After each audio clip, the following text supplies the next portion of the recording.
This is Hidden Killers with Tony Brueski. Here now, Tony Brueski. You know what makes the Donna Adelson trial different from the Charlie Adelson circus we all sat through last year? The family isn't circling the wagons anymore. This time around, Donna is sitting in the court, and the kids, the ones who once bent under her thumb, are starting to break away. The first few days of testimony haven't just been about evidence. They've been about watching an entire family system fracture under the weight of truth. Robert Adelson, the son we rarely saw, the son of Donna Adelson, the one who moved out young and disappeared into his own life, walked onto that stand and spoke with a bluntness that made the air in the room a little bit heavier. He didn't protect his mom. He didn't soft pedal her influence. He described her for what she was: controlling, domineering, the one running the show. Then you got Wendy. Her testimony is a study in contrast, conflicted, hesitant, full of I don't remembers, and frankly, don't play well when the stakes are this high. She's caught in the middle, trying to toe the impossible line between honesty and loyalty, and it shows. What we're seeing isn't just testimony. It's the unraveling of a narcissistic parent's control, because when adult children start choosing the truth over mom's approval, you know the grip is loosening. And in Donna Adelson's case, that loss of control could be exactly what seals her fate. To break this all down, the psychology behind children of controlling narcissistic parents finally saying enough is enough, I'm joined by psychotherapist and author Shavaun Scott. She has studied this dynamic for years and brings a lens that cuts through the noise. She's also the author of these books, The Mind of Mass Killers, and her new memoir, Nightbird, available wherever books are sold. Go check those out. So, Shavaun, let's start right where the jury did. Robert Adelson takes the stand, and instead of protecting his mother, he paints a picture of her control. What does that tell us about just how deep the cracks are in this once united family? Let's get into it. I think it's a wonderful thing because you're watching, in real time, the individuation process of these adult offspring, the Adelson kids. And that's really what gives them the best hope for the future, is being able to separate from their mother, because they've had decades of her attempting to control them with emotional manipulation and likely hysterical behavior. So looking at it from that vantage point as a clinician, this is really a good thing. How often do we see this take place where finally some of the kids or all of the kids are finally saying, you know what, I'm getting on the lifeboat, I'm out of here? Obviously, a lot has happened before they finally did jump in that lifeboat. But is this common to see the break off with a family that was this strongly enmeshed all the way to the point of murder?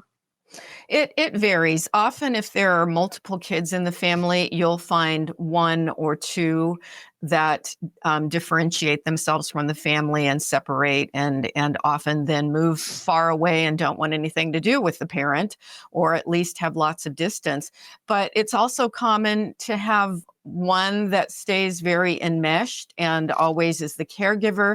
And that's usually the kid, as the parents become elderly, that's the one that moves in with them and tries to take care of them. And so you often see in one family group both patterns happening at the same time.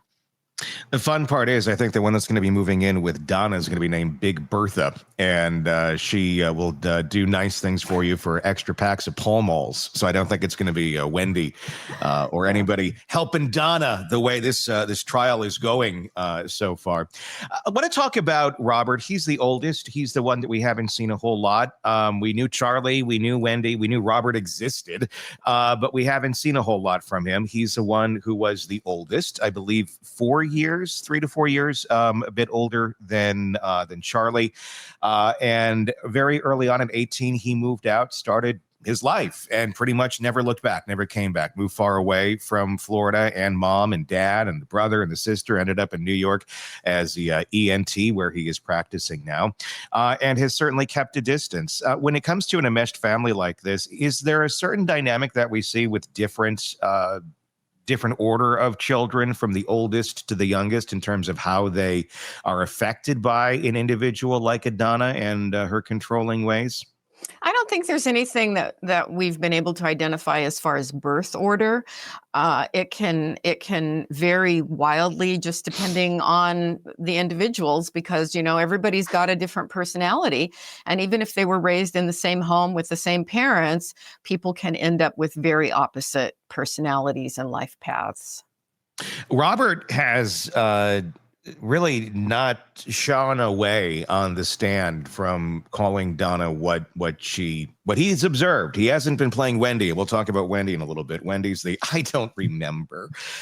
His call her out as controlling, running the show. Wendy still seeming somewhat defensive, not having a very good memory, and still kind of playing down mom and the extremes of what she is alleged to have gone to. Why do siblings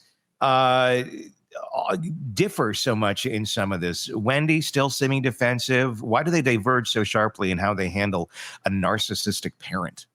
Yeah, Wendy clearly is kind of trying to walk that tightrope of being truthful. She appears to be truthful in her testimony, but at the same time doing some caretaking. And my guess is it's about mom's feelings, because I would guess that there's a history of mom becoming very angry or hysterical, or angry and hysterical, when she's confronted with something that she does not like. And Wendy clearly still has more of an emotional tie-in with her. And why that is, it could be that girls, this is just me speculating, I've never seen data on it, but girls tend to be more connected with mom and more caught up in the caretaking to try to keep her happy. She hasn't, and she admitted this on the stand the other day, that she has not been in contact with mom since 2023, when Charlie was sentenced.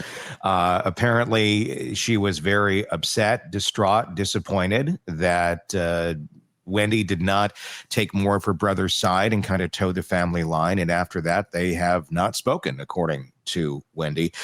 So it seems that a line somewhat has been drawn. Obviously, it would probably have been more of the choice of Wendy to try and reach out, considering Donna's been in prison for most of that time, or jail for most of that time. But what does it tell you about the bonds breaking, about the silence there between the two, who seemingly, had been very tight, all the way where mom was controlling every aspect of her life?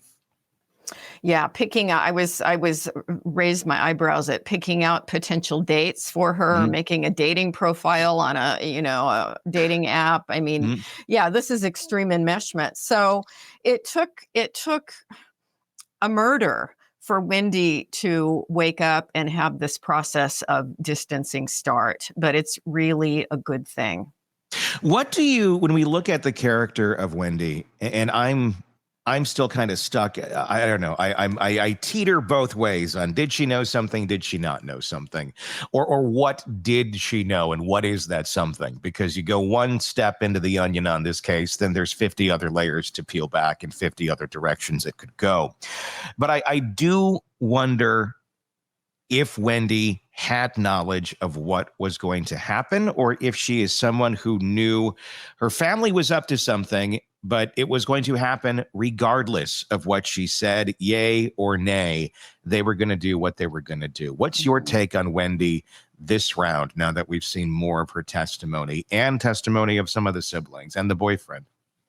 Yeah, I haven't watched every second of the trial testimony, but the bits that I saw, Wendy struck me as credible. I tended to believe her. I could tell when she was kind of trying to keep a soft stance, to keep from completely throwing her mother under the bus. But it struck me as, her testimony struck me as somebody that was trying to do the right thing.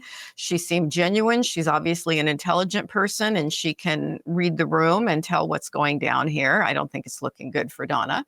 And I tended to find her believable. But yes, as far as knowing that her family was capable of some pretty extreme behavior, but at the same time, probably not tuned in to exactly what they were doing. How hard was it for you to find her believable? Because you walk into this and you understand the dynamics of, well, this is her ex-husband. It'd be shocking if she didn't know something about what was going to be going down. I mean, is this rare in a dynamic like this where other family members will hijack literally another person's spouse, if you will?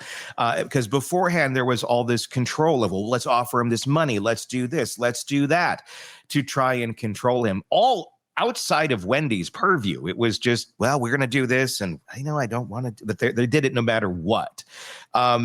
Is that common, or is this really an oddly enmeshed family, or is this how they all work? Just it doesn't always go to the point of murder. It is odd, to take it to this extreme, and I can't say I've seen a lot of enmeshed families, often families from different cultures. Asian families have a more controlling style where the parents are dictating marriage partners and all that sort of thing. But to take it to this level with this sort of, as I keep saying, it's sort of like the Miami Mafia. It really is unusual, which is why everybody finds it so fascinating. What you just heard is the sound of generational control cracking wide open. Robert, with his no-nonsense testimony, essentially held up a mirror to the family dysfunction that's been whispered about for years. Wendy, on the other hand, kind of danced between memory lapses and emotional caretaking, like someone still a bit tethered to mom's approval, even though they haven't spoken in years. And while she tries to step away, together their words painted a picture for the jury that no forensic lab could. This is the prosecution's strongest weapon, not DNA, not fingerprints, but the testimony of Donna Adelson's own children. Because jurors know that when kids turn against a parent, especially in a family this enmeshed, something seismic has to happen. You can feel the betrayal and the relief mixed together in every answer. And for Donna, that has to be terrifying. The woman who once micromanaged her daughter's dating life and allegedly orchestrated her ex-son-in-law's murder is now watching her kids chip away at the wall she built. She can't control them anymore. The bigger question is what the jury takes from this. In a conspiracy trial, perception is everything. It's not about catching someone with the weapon in hand. It's about showing patterns, behaviors, reactions. And the Adelson kids just handed the state a lot of that on a silver platter. Donna's head, if you will. For families listening who've lived through their own version of this, the narcissistic parent, the guilt, the loyalty traps, what you're seeing is both familiar and chilling. It's the lifeboat moment when adult kids finally decide to row away, even if mom is left sinking. And for Donna Adelson, the jury just got a front row seat to her power evaporating. That's not just bad optics, it's damning. Tell me what you think in the comments section on YouTube. If you're not already there, just search Hidden Killers with Tony Brueski to find us, or find us on any podcast platform. Press subscribe, and please do let me know your thoughts in the comments. This is a fascinating case. Until next time, I'm Tony Brueski. We'll talk again real soon. Want more on this case and others? Then press subscribe now and don't miss a moment of true crime coverage from Tony Brueski and the Hidden Killers podcast.